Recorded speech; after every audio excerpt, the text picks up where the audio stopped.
La epopeya de Abdelkrim sigue presente y viva en la memoria y conciencia de los españoles.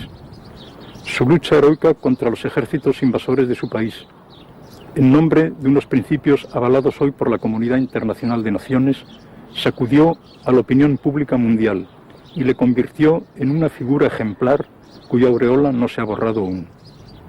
Sus enemigos, Franco, Mola, Sanjurjo, Yagüe, Millán Astray, Muñoz Grandes, podría habernos evitado cometer, en buena lógica, la tropelía histórica de las grandes potencias cuando procedieron a repartirse con un tiralíneas el continente africano como si se tratara de un pastel. Desgraciadamente, no fue así. Y a cambio de las migajas del festín colonial, ¿cómo íbamos a ser capaces de colonizar las montañas del Rif si no podíamos siquiera explotar y poblar vastas zonas de Aragón, Extremadura y Sierra Morena? Tuvimos que soportar casi 2 décadas de guerra inútil, el desastre de Anual, la derrota de nuestro ejército por las Kabilas, la humillación de ser salvados in extremis por la masiva intervención militar francesa. 6 años después de los acuerdos de Algeciras de 1906, que otorgaban a Francia y España competencias de orden político y fiscal en el imperio jerifiano, el impopular sistema de quintas, que eximía a los hijos de los ricos, mediante pago, de la obligación de ir a la guerra, mientras enviaba a los de los obreros y campesinos a lo que pronto sería un matadero, desencadenó una violenta oposición de los socialistas. Y en 1909, Pablo Iglesias decía: no sería difícil ni extraordinario que algún reservista prefiriese apuñalar a un ministro antes que ir a matar gentes que defienden su patria con el mismo valor con que los españoles defendieron la suya en 1808. Mientras el ejército sufría el descalabro del Barranco del Lobo, al pie del monte Gurugú, las manifestaciones populares contra la guerra producían el estallido de la Semana Trágica barcelonesa y el fusilamiento del pensador anarquista Francisco Ferrer Guardia. El encarnizamiento de la lucha y resistencia obstinada de los rifeños inducían a la opinión pública a plantear algunas preguntas difíciles de contestar. ¿Por qué han de ser los moros salvajes cuando atacan nuestras posiciones y hemos de ser nosotros heroicos cuando invadimos sus aduares y nos traemos como trofeo un centenar de cabezas chorreando sangre?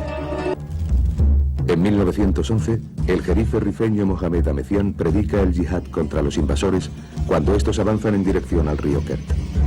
No obstante, la ocupación española del Larache y Alcazarquivir, en concurrencia y a remolque de la entrada de los franceses en Fez, Mequinet y Rabat, se lleva a cabo sin resistencia. Amecián muere en el combate en 1912 y un año después, establecido ya el régimen de protectorado, España se apodera de Tetuán.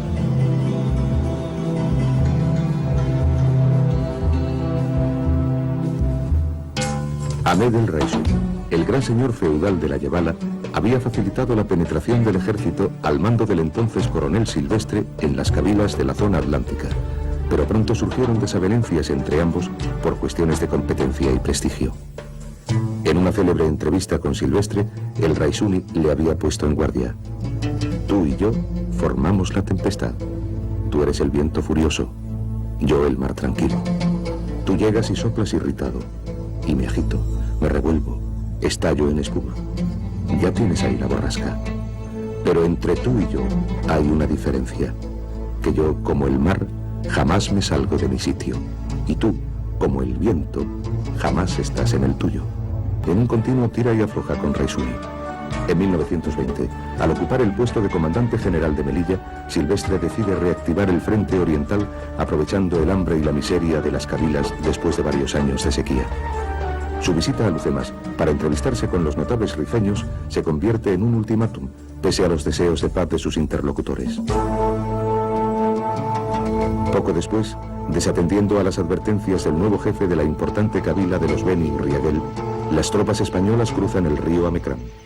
Es el comienzo de la epopeya de Abdelkrim, del nacimiento de la guerra colonial revolucionaria y del ejercicio del derecho de los pueblos a disponer de su propio destino, conforme a los 14 puntos del presidente Wilson sobre la nueva legalidad internacional.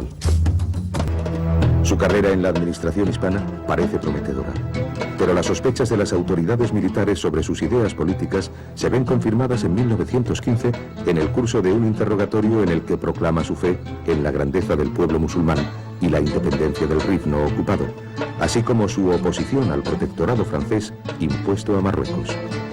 Procesado, Abdelkrim transformará su juicio en una elocuente acusación del imperialismo de Europa y un alegato en favor de la autodeterminación de su pueblo. Opta por la independencia frente al progreso. Condenado, encarcelado, lisiado de un pie en una frustrada tentativa de fuga, aprovecha su excarcelación para evadirse de Melilla y regresar a su aldea natal de Axtir. Los nuevos refuerzos enviados por Silvestre para romper el cerco tuvieron que replegarse a su punto de partida. Las tropas asediadas, agotadas sus reservas de agua y víveres, intentaron una salida desesperada que concluyó en exterminio.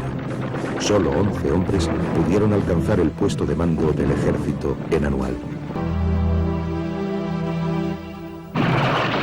Cuando se propagó la noticia de lo ocurrido, todas las cabilas rifeñas se unieron a Abdelkrim. El general Navarro reunió a las tropas en desbandada en Monte Arruit. Pero el avance de Abdelkrim es imparable. Tras ocupar Nador y Celuán, pone cerco a Monte Arruit, en donde se habían concentrado los fugitivos de Anual y de los demás puestos abandonados. El general Navarro se rinde, y vengando el asesinato de los emisarios rifeños enviados días antes a parlamentar con los sitiados, las Jarcas pasan a cuchillo a una parte de los vencidos.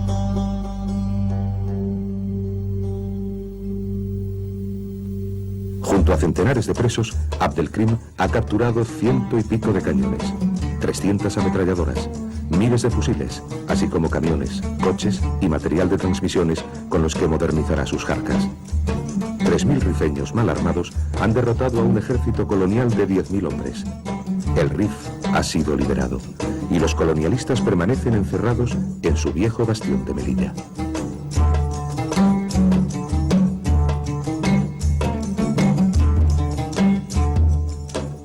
Las razones de la victoria de Abdelkrim son complejas. Consciente de su inferioridad en hombres y en armamento, eludió siempre la batalla frontal con el adversario. Su táctica fue la de la guerrilla. Acoso a destacamentos aislados, ataques nocturnos, sabia alternancia de ferocidad guerrera y liberación de presos, destinada a confundir y desalentar a los invasores. Como decía el futuro líder vietnamita Ho Chi Minh, la enseñanza de la guerra del Rif consiste en mostrar claramente la posibilidad de contener y vencer a un ejército moderno y organizado por parte de un pueblo pequeño que empuña las armas y defiende su patria.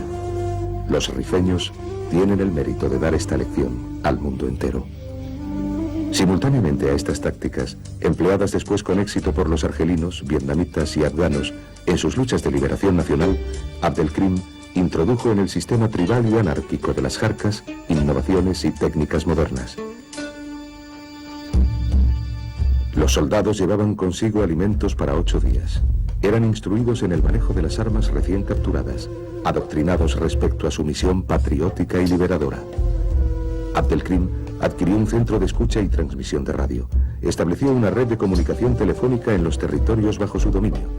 Utilizó los instrumentos de la guerra psicológica, recibiendo a corresponsales extranjeros y concediéndoles entrevistas.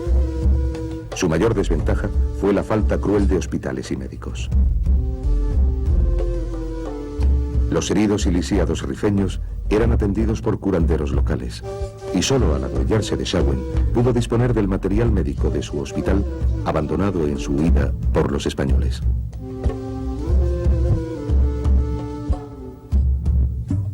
La estrategia revolucionaria de Abdelkrim no fue solo de orden militar, sino también social, administrativo y político.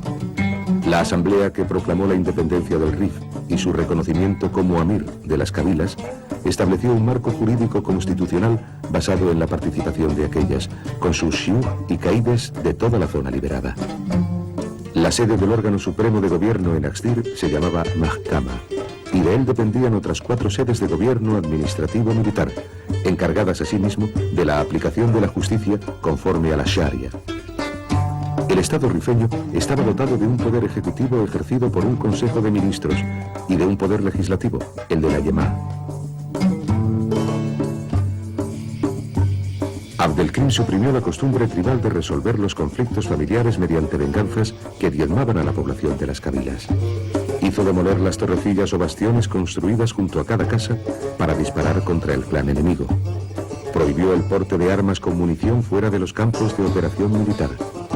Abolió el rapto de muchachas, común entre los enjaya, las mutilaciones corporales a los culpables de robo y las prédicas antijudías. En el campo administrativo, garantizó la seguridad de los bienes y vías de comunicación. Reguló un nuevo sistema de impuestos. Intentó elaborar un censo de la población y una reforma agraria destinada a confiscar las tierras de los notables que colaboraban con España para su distribución entre los rifeños pobres. Su concepción jurídico-estatal aunaba así, como señala María Rosa de Madariaga, la tradición y la modernidad. El desastre de Anual conmovió profundamente a la sociedad española. Mientras las fuerzas democráticas, el PSOE, la CNT y el pequeño Partido Comunista acentuaban la presión popular contra la guerra, un núcleo de jefes y oficiales encabezados por Franco y Millán Astray impusieron a los sucesivos altos comisarios nombrados por el gobierno la intensificación de la lucha.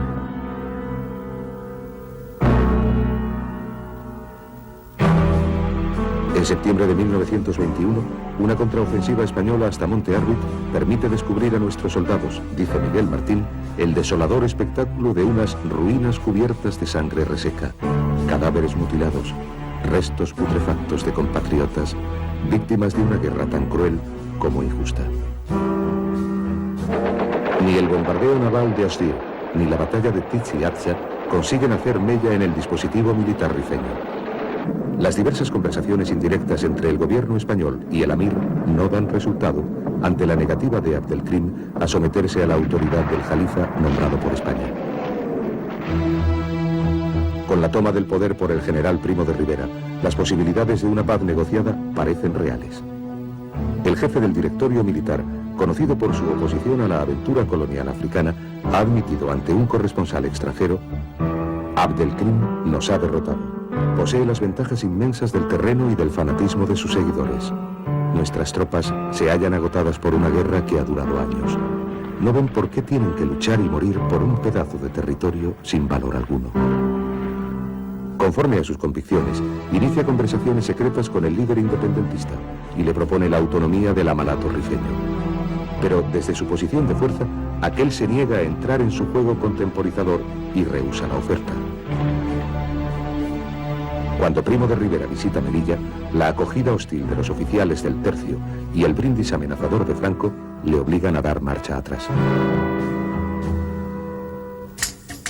En 1924, Abdelkrim extiende sus operaciones a la Yebala.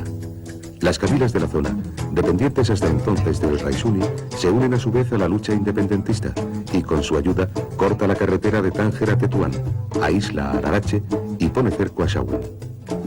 La caída de esta ciudad será el último gran revés del ejército colonial español. Miles de muertos, heridos y prisioneros, pérdida de grandes cantidades de armas modernas y material militar. Ante las proporciones de la derrota, Francia se ve obligada a intervenir. El ejemplo del Rif amenaza con extenderse a todo Marruecos y pone en peligro su protectorado. Con el pretexto de la ocupación por Abdelkrim de la cabila de Beni Serwal, que, según los franceses, formaba parte de la zona, en verdad imprecisa, atribuida a Francia en 1912, el gobierno de París decide coordinar su acción militar con España. Tras la conferencia de Madrid en junio de 1925 y la visita del mariscal Pétain a Tetuán, los dos ejércitos emprenden una ofensiva destinada a pillar a Abdelkrim entre dos fuegos.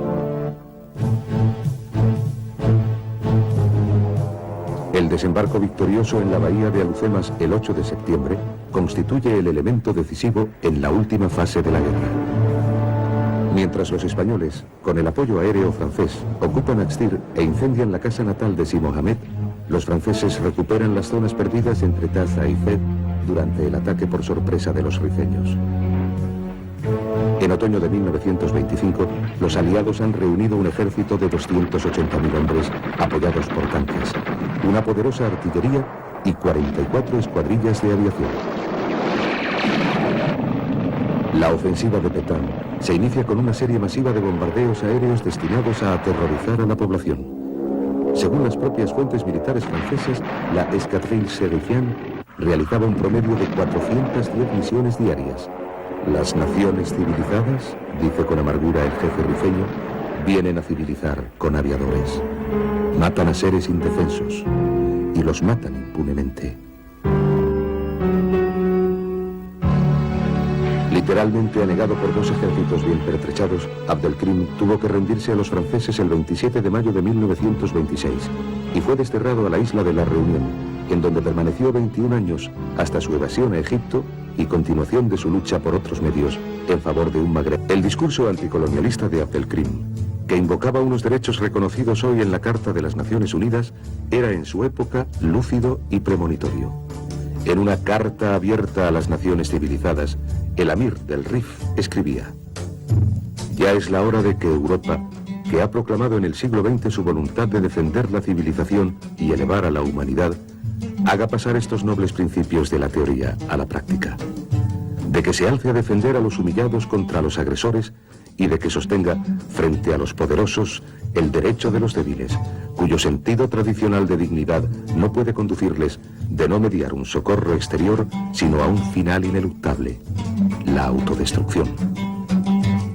Pero los rifeños preguntan: ¿acaso la reforma consiste en destruir viviendas con armas prohibidas o en ingerirse en la religión del otro y usurpar sus derechos? A diferencia de lo que hizo luego la propaganda republicana en 1936, con motivo de la utilización de mercenarios rifeños por Franco, al meter a la totalidad de los moros en el mismo saco, el líder independentista supo distinguir siempre al pueblo español del partido colonial denunciado en la península por todos los intelectuales y políticos honestos. En lo que toca a España, la guerra del Rif y derrota final de Abdelkrim tuvieron consecuencias desastrosas para el régimen democrático y sentaron las bases de una dictadura que se prolongará por espacio de 40 años. La creación del cuerpo de la Legión por Millán Astray y Franco, compuesto de voluntarios españoles y de otros países, a fin de vigilar y suplir al desánimo y falta de motivación de nuestros soldados, así como la aparición de una casta de jefes y oficiales africanistas que no tardarían en alzarse contra sus superiores, fueron producto de aquella guerra represiva y la experiencia amarga de sus humillaciones.